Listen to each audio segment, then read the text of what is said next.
കഴിഞ്ഞ ഏതാനും മാസങ്ങളായി ലൈസൻസ് ഇല്ലാത്ത റിക്രൂട്ട്മെന്റ് സ്ഥാപനങ്ങൾക്കെതിരെ നിരവധി പരാതികൾ ലഭിച്ചതായി Kuwait human rights society chairman Khalid al Ajmi പറഞ്ഞു.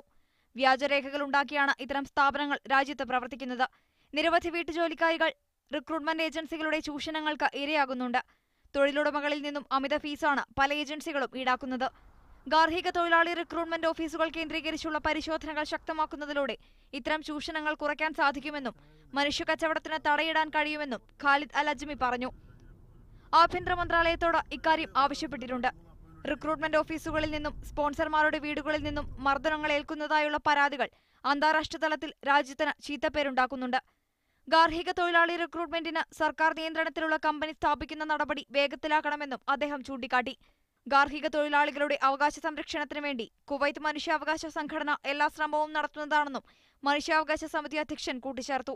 കഴിഞ്ഞ ദിവസം ഹവല്ലി, അഹമ്മദി ഗവർണറേറ്റുകളിലെ ഗാർഹിക തൊഴിലാളി റിക്രൂട്ട്മെന്റ് ഓഫീസുകളിൽ സുരക്ഷാ വിഭാഗം നടത്തിയ റെയ്ഡിൽ നിരവധി പേരെ പിടികൂടുകയും നിയമലംഘനം കണ്ടെത്തിയ റിക്രൂട്ട്മെന്റ് ഓഫീസുകൾ പൂട്ടുകയും ചെയ്തിരുന്നു.